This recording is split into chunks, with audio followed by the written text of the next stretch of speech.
Hello, everybody. Welcome to Change the Shed. It is the last day of July 2024, July 31. Today's Change the Shed is brought to you by a chirping fire alarm. So I'm outside, and that could bring all kinds of different challenges. So let's just see what happens. Fortunately, I have a very long Ethernet cable because the Wi-Fi on the porch is not good. I think it'll work. We'll see what happens. It's the best I could do today.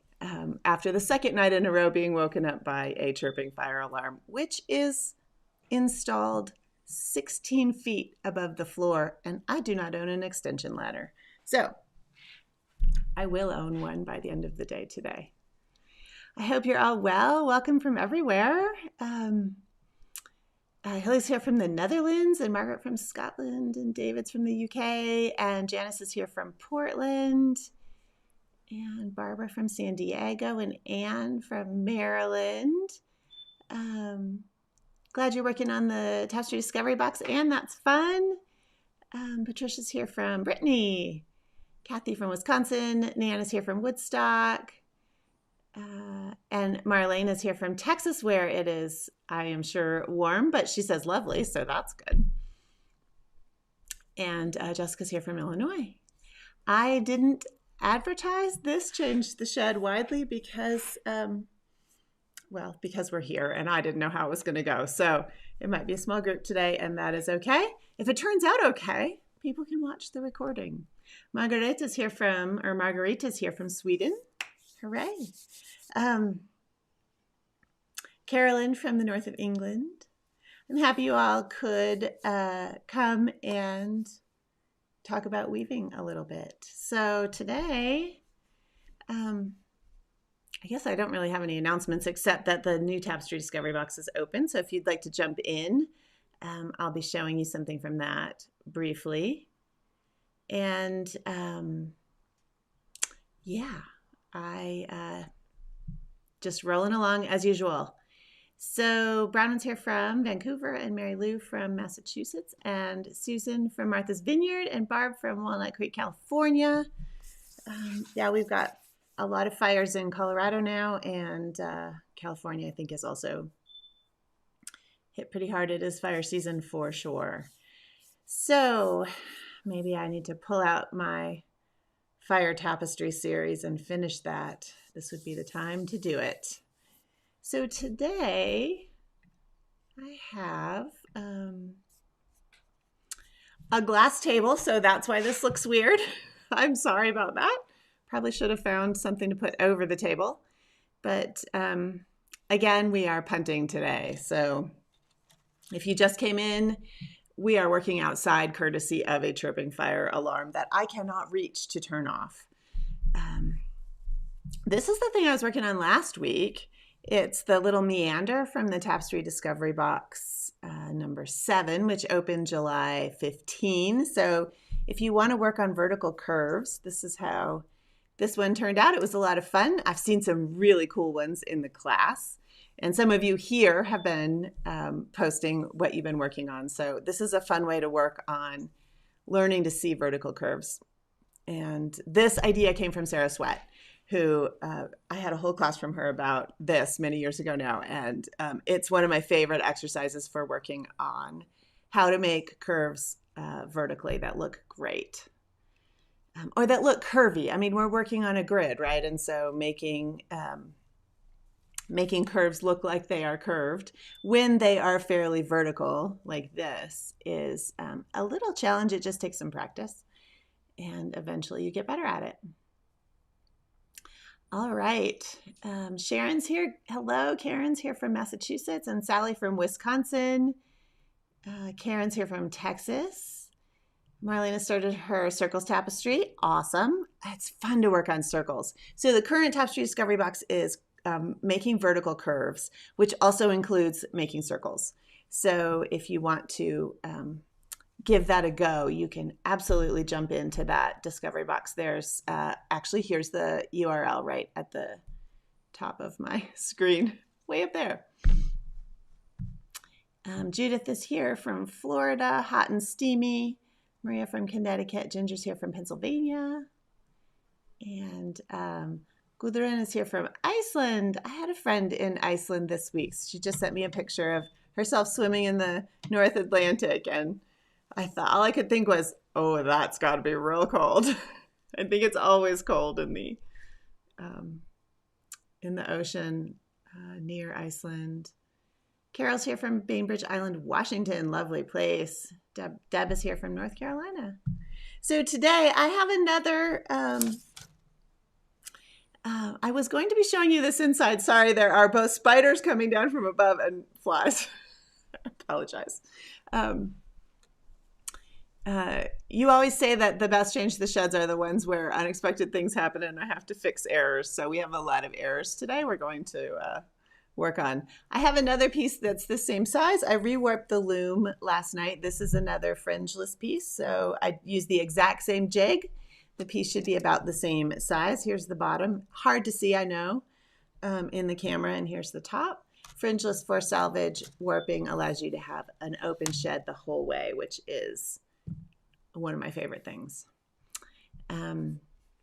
It's a fantastic way to get a piece that comes off the loom like this, with it just has a little line of loops at the top and bottom, but otherwise there's no hem or fringe or anything like that. It's pretty cool. So Sarah Sweat and I taught a class about it, and Sarah is amazing and so much fun. So the class is worth watching even if you never do the fringeless, because you get to see Sarah weaving. So I recommend it. Sue's here from Washington, and Teresa from Indiana. And weaving with her Shetland hand spun. That's awesome. Always love the hand spun weaving. That's great. Okay, so today's tapestry, I'm actually going to move this little thing up here. You don't need to see my keyboard. This is a little cartoon that I actually drew a long time ago, and I thought it was another great example of how to practice the curves. And it also reminds me of Susan Iverson's no tapestries. And so there are things in the world that make you say no. And so I want to put a twist on that, and I'm going to weave the no in a bright color, and then I'm going to finish the word with this sort of curved cursive that you see. I'm just going to use a sort of plain light colored background, and my idea for the colors includes making the no cherry red. This is a ray, and then I think I'm going to make the curved parts, the rest of the word, the T-I-C-E, which I also actually thought about making the T different and then not ice, but we're going to go with no.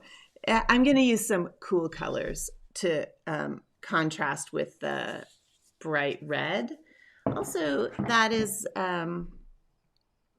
because the red will be this no part, and then the complement, or sort of across the color wheel, I wanted something here. So blue, cool colors versus warm colors for the rest of the word. And in the background, I'm just going to use a light value. Light values are important. These are flamingo and terracotta, just lighter colors of those yarns. We're just going to see what they look like as a mix. I'm keeping this simple. This is a sketch tapestry. I don't want to make the background all complicated or anything. I just want to weave for fun. And so hopefully you will join me in that pursuit. So I have just warped this last night, and I thought you might be interested in seeing how I start. So some of those thoughts about the color theory and how I pick the colors, and thinking about value, very important. You want the background to be a different value. If it's something like this is simple. This doesn't apply to everything that you're doing, but if I want this to stand out against the background, I better make the values different. If the background was, say, this color, it looks like that's going to stand right out, but actually the values of those two are quite similar. And so you might not actually see that word no as much as you will with these lighter colors as the background. Just a little tip on color theory. Let's see if I can not lose my yarns here. Yes. Catherine's here from the UK. Welcome, Catherine. Kathy.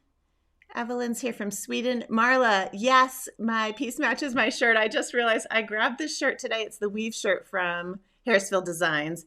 They are not currently making this, but call them up and ask them to make more of them because they also have one that says knit. They're really sweet.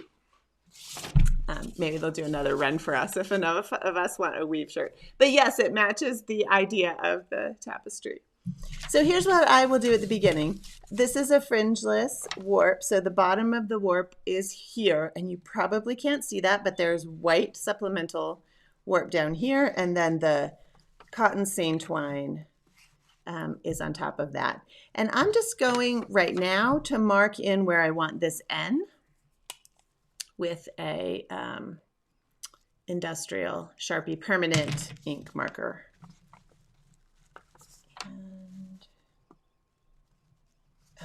Then actually, I probably should have done some of the first weaving because that will be kind of boring. Just going to put in, let's go here. This is just a reference. I don't have to follow these dots exactly, but it gives me an idea of where I'm going. And then, like I talk about in the Tapestry Discovery box, the curve one, you have to learn to let your eye decide where the next step goes. I'll also have to decide if I want this line kind of a little bit curved or if I want it straight. If I want it to be a straight diagonal, I'll have to use the same step pattern. And so that might throw off some other things. And that's part of the fun of creating as you go along. It's also the fun of sketch tapestry where the idea is just to have some fun. I don't know if you can hear that smoke alarm beeping, but I can tell you that smoke alarms always go off in the middle of the night. I replaced the battery yesterday, and the ladder that I purchased was faulty. So I returned it thinking, well, I'll be good. I mean, I returned it for an exchange. They didn't have another one. They'll have one on Monday. And I was like, well, that doesn't, I mean, that's fine. I won't need it between now and Monday. And apparently the unit needs replacing because it started beeping again in the middle of the night. Because smoke alarms always beep in the middle of the night.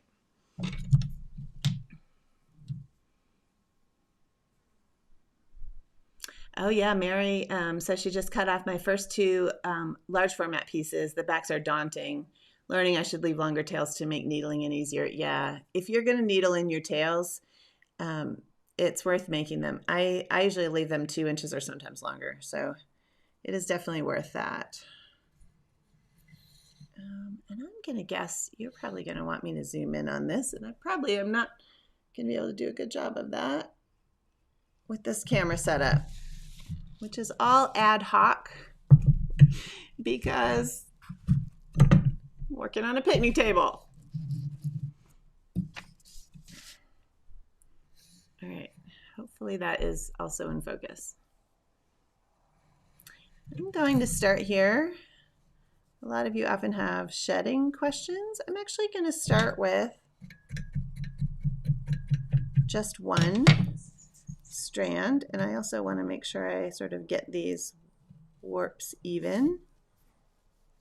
And the reason I'm starting with just one background strand here is because when I get to this end, I need to add 2 butterflies, 2 wefts, and you need to add and subtract wefts in pairs. If I started with 2 wefts at the bottom and meet and separate, which I could do, then I would have to either add 2 butterflies, 2 wefts for the N, or do something else to shift the sheds.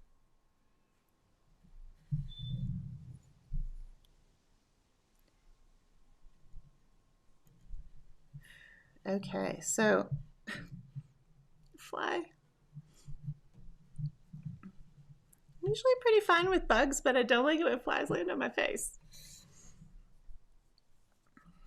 So now that I've said all that, I realize this might be kind of not the most interesting weaving, because the most fun part is a little ways away, a few hours away. So we won't get to it today.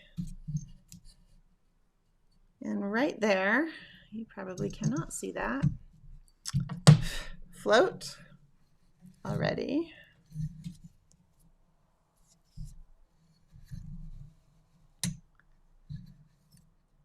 I just missed a warp.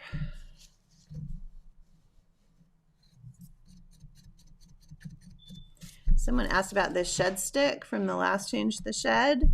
This is a Stephen Willet's shed stick. I have a page on my website under FAQs that lists most of the tools that I use on Change the Shed and everywhere else. So my website's just tapestryweaving.com, and look under FAQ. Stephen Willet's shed sticks are fantastic. They're nice and smooth. They're the size I like. I mean, everybody has their preference for tools, but I really like these.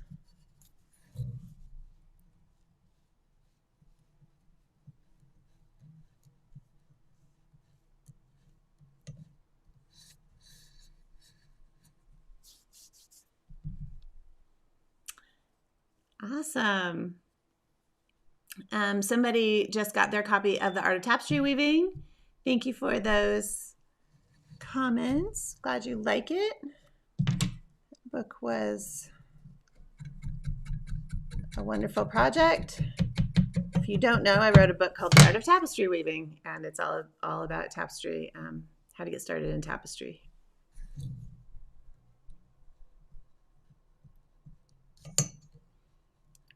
If I wasn't doing this on camera, I probably would have this on my lap and I would be picking the shed.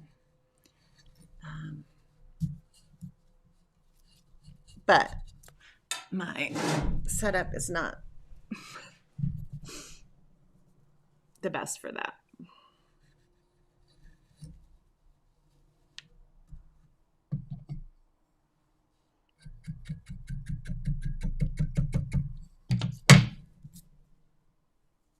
Oh, Lee's also got the book. Fantastic. Yes, that is one of my goals, is to keep you all inspired.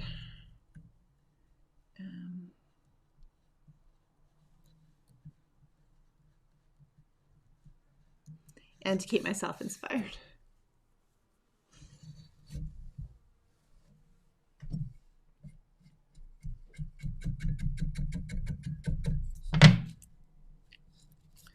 We will get to the N at least today. I have an open shed rod, so when I'm reaching up like that, I'm just slipping the shed stick into the open shed at the top of the loom.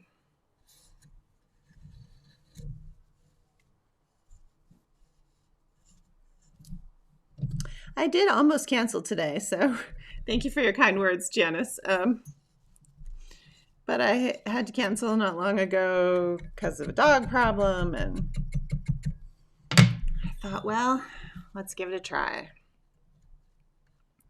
The Wi-Fi doesn't actually work on the porch, hardly at all, but then it occurred to me, I have an Ethernet cable. So here we are.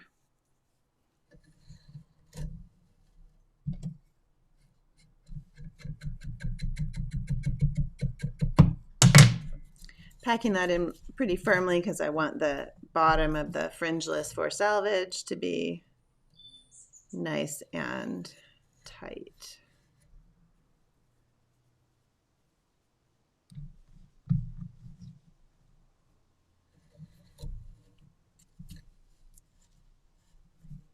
Ooh, I also warped my Eris loom. I haven't warped it, sorry. I intended to have it warped for today, but other things happened, and I was missing a bolt and a few other things, and so it is now set up. So you'll see it soon on the stand. I had to set up the stand, and the loom, of course, I've used before. I have a new stand and treadle assembly, so I needed to set that up, and I ran into a couple roadblocks, but it is ready to be warped, I think. So should we be able to go back in my studio for the next Change the Shed, you may well get to see that. Loom with the treadles. The treadles are manual, which means I don't have to plug them in, and they're quiet. So that's going to be lovely, I think.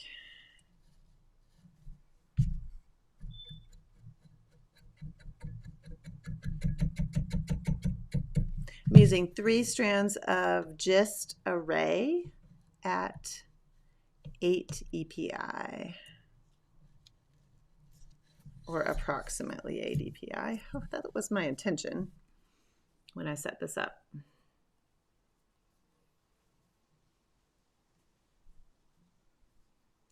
Thanks, Barbara. It is always, it takes time to set up Change the Shed, which reminds me to thank those of you who have donated to Change the Shed. It basically takes a huge chunk of a day to do Change the Shed because of all the setup it takes. So, and of course, setting up outside is a little extra. Yeah, I'll let you know what I think of those treadles. I think I'm going to like them. I have played with them before. Shaq showed them to me before they actually produced them, and I liked them a lot. So they're already on the Loom, and I can change the shed back and forth. I just haven't woven with them on there yet, so pretty excited.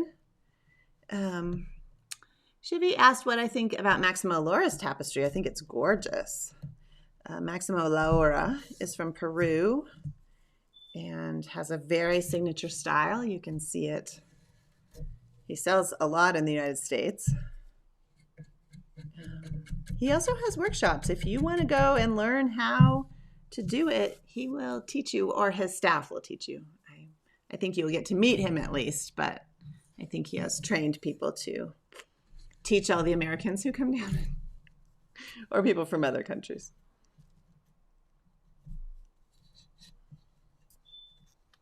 I think his tapestry is wonderful. He uses very different techniques from the sort of European-based ones that I use. I mean, some of the basic plain weave portion is the same. It's just that he uses lots of texture creating techniques, which are gorgeous. And then he has a very signature color style. All right. Fortunately, we're almost done with this little plain weave part.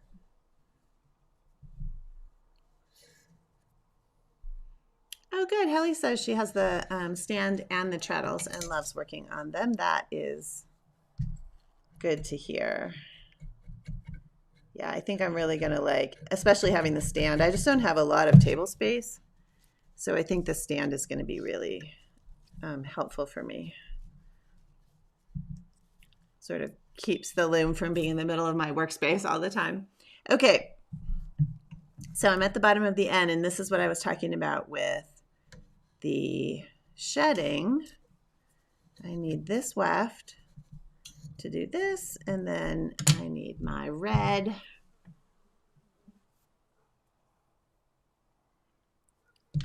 to work in meet and separate.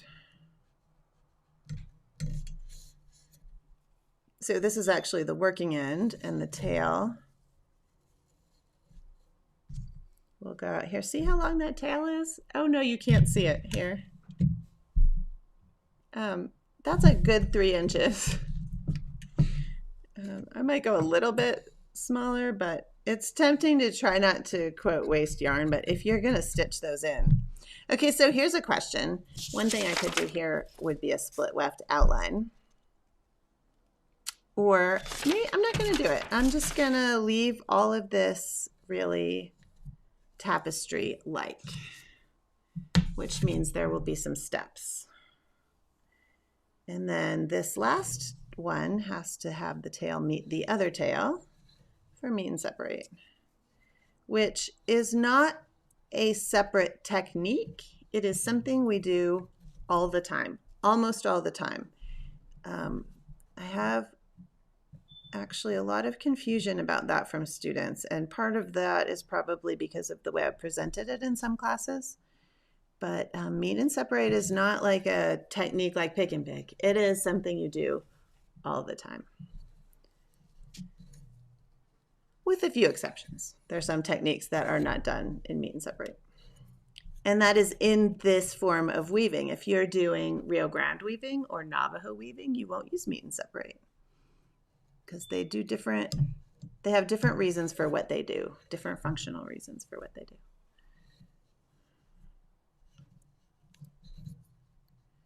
All right.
Janice, the colors I'm using are, this is cherry, this is array, and then the background is terracotta 5 and flamingo 5.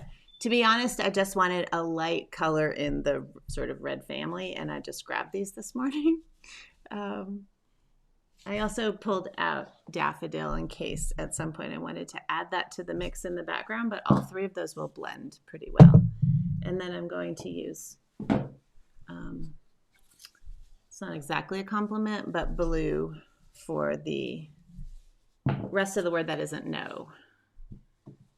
So pretty simple.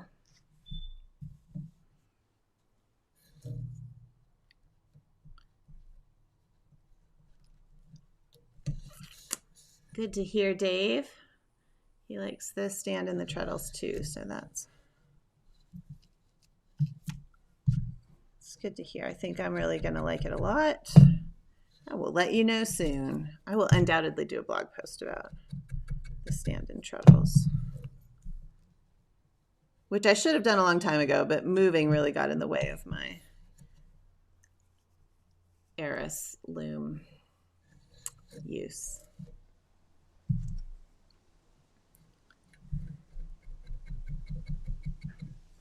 So Shivy asked about tips for back pain. Yes, I used to be an occupational therapist, as many weavers are, I'm finding. Paying attention to your surface height and where you're working is important. So on a Mirex loom, on the standard Mirex looms, where you are using a continuous warp that can wrap around the loom, you want to keep your work surface down near the bottom of the loom. That can really help. If you're using a lap loom, a lot of different setups are possible. You can put it on an easel. You can put it on a pillow in your lap.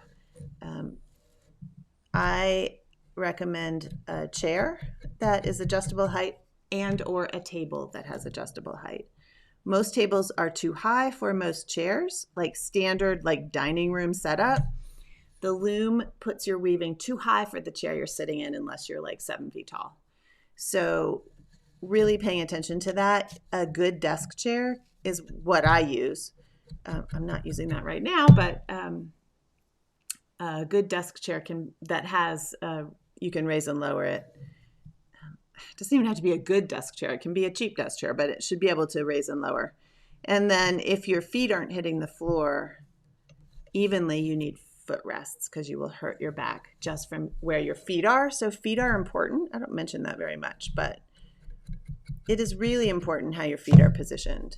So we think, oh, well, you know, I'm high enough now, I can reach what I'm doing, my arms are happy. But if your feet are dangling or in some weird, you know, they'll throw your back out. So make sure your feet are supported, especially if you're raising up on a chair that's elevated.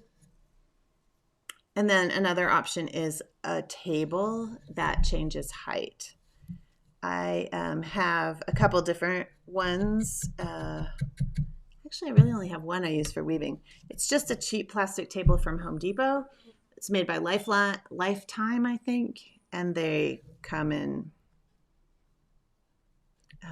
it adjusts to like 4 different heights. But you can also get, you know, desks that raise and lower, or you can, you know, prop your loom up on different things. Usually it's a matter of the loom being too high. And I see lots of student work where the work is way up the loom. You need to keep it down low at the bottom of the loom. Not only does it keep your shed easier to work with, but it is better for your back and your arms. I just sort of sketched this word last night. I mean, I had a drawing from my sketch tapestry diary from quite a long time ago, but I'm going to kind of follow the wonky drawing a little bit here. Wonky just meaning it's not like square. And now comes into that question I said about, okay, this is a valley thread. If you're in the Tapestry Discovery box, I'm thinking this angle is going to be 1 hill, 2 valleys, 1 hill, 2 valleys, 1 hill, 2 valleys. We'll find out. Not super invested in getting this line nice and straight, but if you're making a diagonal line and you want it to be straight, you'll want the angle to be consistent.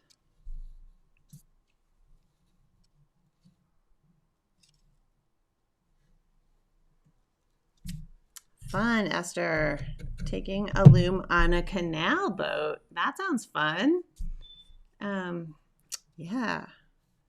Sounds like a good opportunity for some sketch tapestry or some other fun little project or big project. I don't know how big the boat is. Yes, Hilly, that's a great tip. If you get a box easel, I am not sure if this is on my resources page, but there's easels. You can get floor easels that are adjustable in height, but a box easel that sits on a table will hold the smallest 3 standard Merrick's looms. So the Lanny, the little guy, and the big sister. And you can adjust the height. If you get the right easel, it can slide down over your lap. That can be a miracle. You can also, you don't have to set the loom on a table. If we're talking about a classic Merrick's loom, you can sit in a chair and prop it against the table. You can try different configurations. And I guess the last thing about ergonomics is make sure you take a break. Every 25 minutes, you should get up. And just make sure your body is happy. Bet you almost none of us do that, but it's really important. Okay, so here I go. I'm like, oh, I'm going to weave along here and see what this angle is. But, right, I have to fill this in before I can weave this.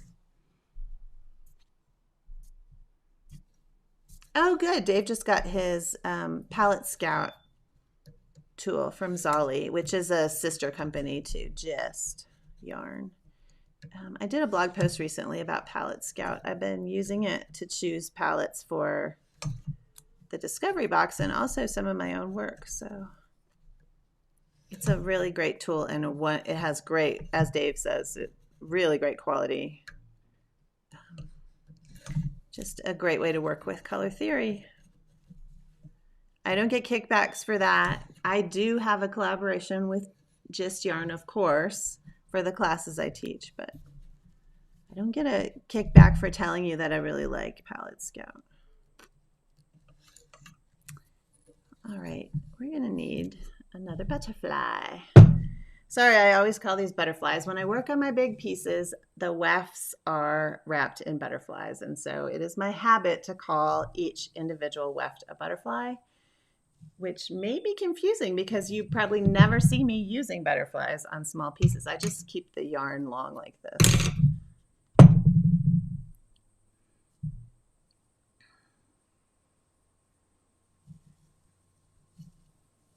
Yeah, Marla has mentioned this before, and that's a good tip.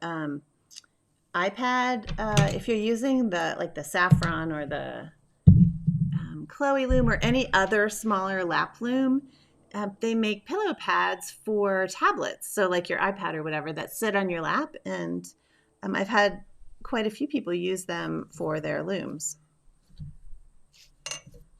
And apparently they work great.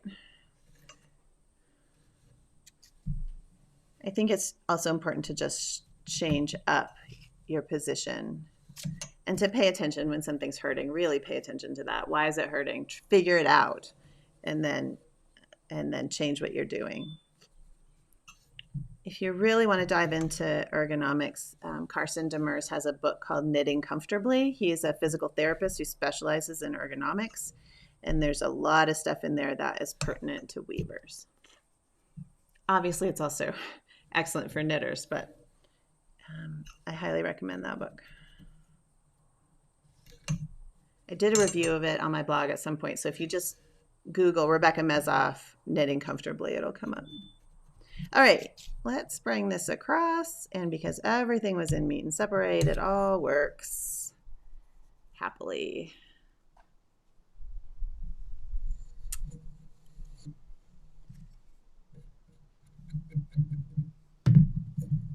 All right.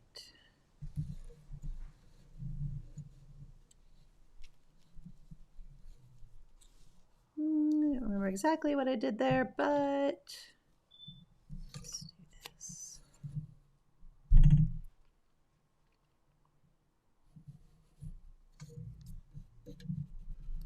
I'm thinking about this line being the same as this other line. So there's two in the N.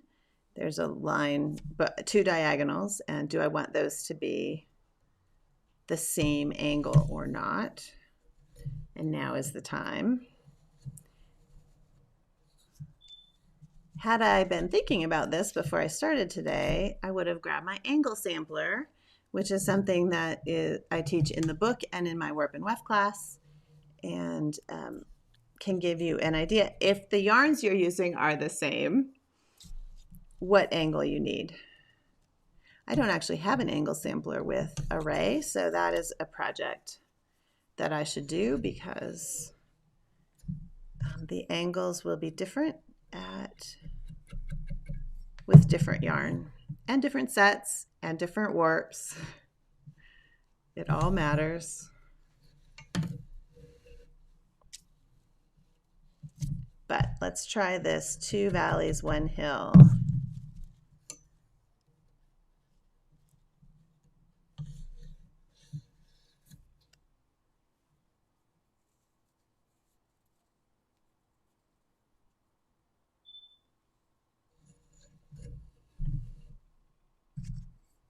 Yeah, Susan, that's great. She says she adjusts the loom by putting books under it sometimes.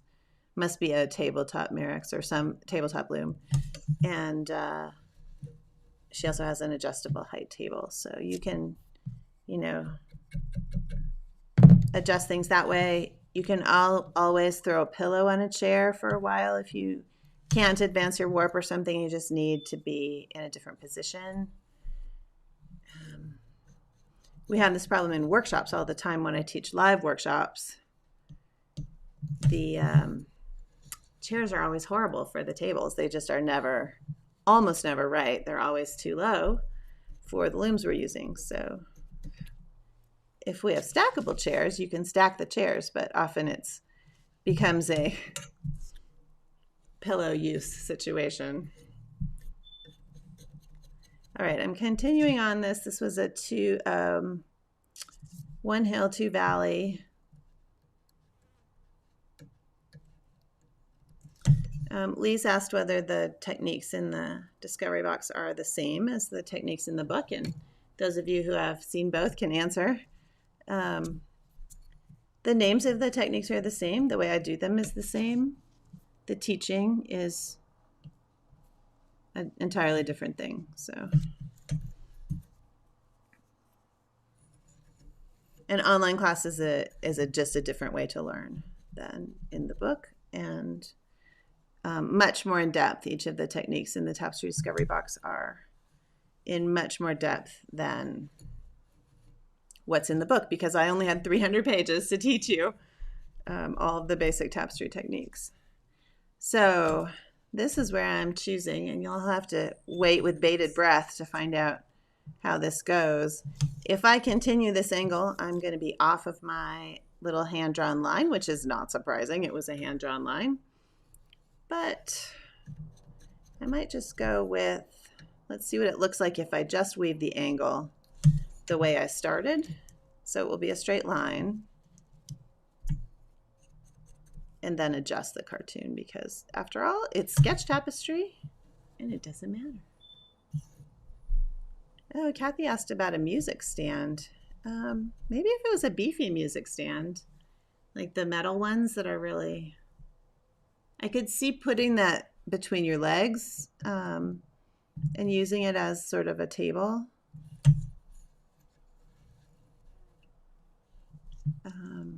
And of course, a music stand tilts. It's a good question, Kathy. I don't know.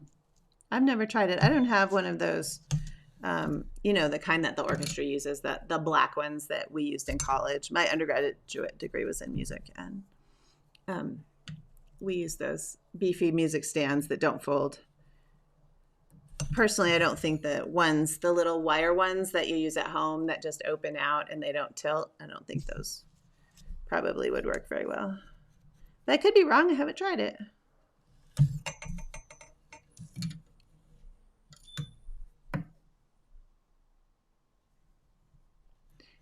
Palette Scout doesn't come with any of my courses, Jessica, just to clarify that. Oh, but maybe he ordered it. That could be. I don't know.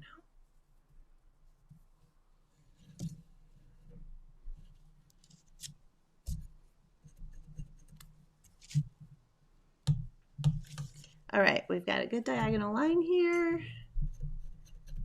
And you'll just have to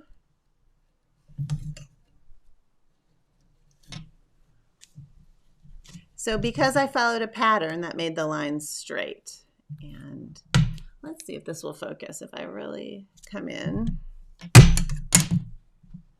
So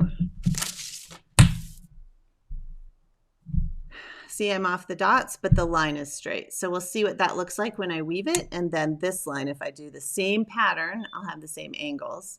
And hopefully that will create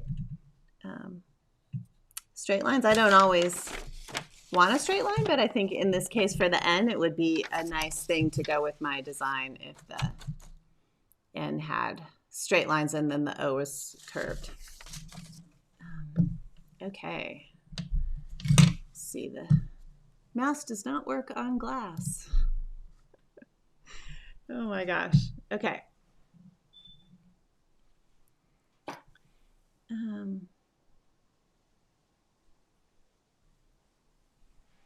Okay, cool. So anyway, thanks for all your comments, everybody. I'm not sure when the next Tapestry Discovery Box will be, but I will let you know. It will be in my newsletter and